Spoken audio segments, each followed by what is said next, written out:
Apa? Iya itu sebenarnya reward ya buat hadiah ulang tahun diri sendiri gitu ya kan. Maksudnya kan hobi aku di laut, terus aku juga suka mancing, terus kadang tuh suka kesusahan nyari kapal yang nyaman. Jadinya aku kepikiran pengen beli kapal deh gitu. Terus akhirnya belilah. Sebenarnya mesennya udah lama gitu dan pas banget datangnya di bulan ulang tahun aku.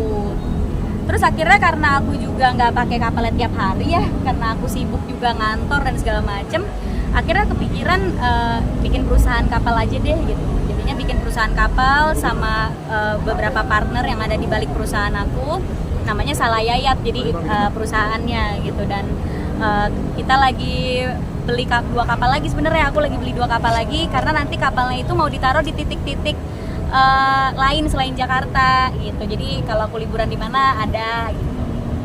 Perawatannya gimana kamu? Perawatannya ya lumayan sih maintenance-nya. Kalau kapal kan kita harus cek mesin terus juga ya karena tapi ini kapalnya baru sih jadi belum maintenance yang gimana-gimana, jadi masih aman-aman aja gitu. Jangan dong kalau biaya kapal masa di-spill itu kan dapur aku. Tapi sampai akhirnya bikin perusahaan gitu. Kapal kenapa nggak cuma beli kapalnya sampai akhirnya bikin perusahaan itu kenapa sih? Karena kalau beli kapalnya doang cuma buat aku tuh nggak pakai setiap hari. Jadi justru sayang gitu cuma didiemin di parkiran doang gitu. Jadi ya kenapa enggak jadi opportunity bisnis baru gitu. Kan aku juga suka berbisnis ya.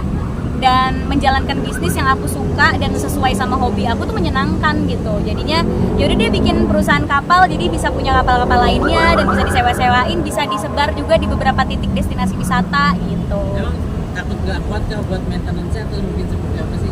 Ya kan kalau bisnis itu ada perhitungannya semua ya. Jadi emang udah diperhitungkan, oh kapal yang ini maintenance-nya kayak gini. Dia mesinnya kayak gini, terus ada garansinya juga. Terus yang penting jangan dipakainya harus kayak gimana gitu. Jadi emang udah diperkirakan lah semuanya gitu. Kakaknya untuk kapal yang baru ini udah pernah kemana aja pakai kapal yang baru ini? Kalau yang kapal baru ini tuh parkirnya masih di Jakarta. Jadi kalau misal aku pulang-pulang ngantor jam 5 sore itu aku suka kayak naik kapal dulu, sunsetan di kapal, iseng aja jadinya gitu. Jadi kayak misalnya pulang jam 4 dari kantor, aku ke Pantai Mutiara terus kayak nelfon kapten, kayak mau sunsetan. Oh ya udah sunsetan gitu, iseng sendiri atau nurunin joran, siapa tahu dapat ikan, gitu-gitu aja. Jadi iseng-iseng aja kayak iseng sunsetan gitu.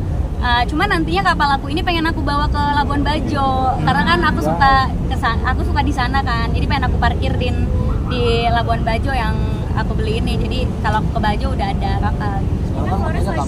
Mulai bisnis sendiri ke depannya kepikiran untuk nyetir sendiri nggak sih? Iya, memang lagi mengambil license untuk nyetir sendiri itu harus ada SIM-nya ya. Jadi kayak kemarin aku juga sempat nyetir sendiri didampingin sama kaptennya gitu. Cuma kan nyetir kapal nggak gampang. Jadi ya harus ambil latihannya dulu gitu. mulai bisnis Tiga.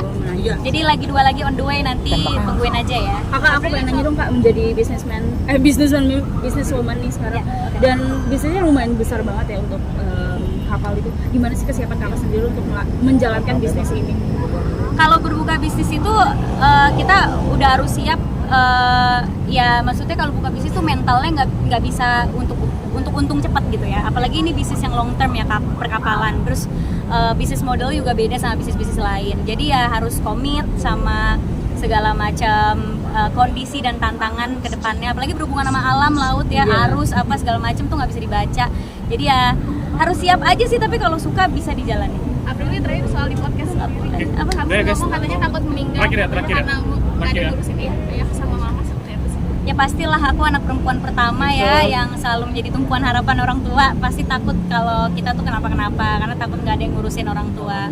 Ya emang aku tipenya caretaker ya, sebagai anak pertama selalu ngurusin keluarga, ngurusin orang gitu. Jadi pasti takut kalau kenapa-kenapa siapa nih yang ngurus orang tua gitu. Tapi bisa dibilang tulang punggung keluarga gitu. Tulang punggung keluarga sih nggak juga, karena papa mama aku masih produktif bekerja. Cuma jadi yang paling diandalkan kali ya, anak pertama yang selalu diandalkan gitu. Kalau ada apa-apa pasti nelfonnya aku. Oke, siap. Thank you ya. Pasangan sendiri. Terima kasih ya. Target dari Jika beli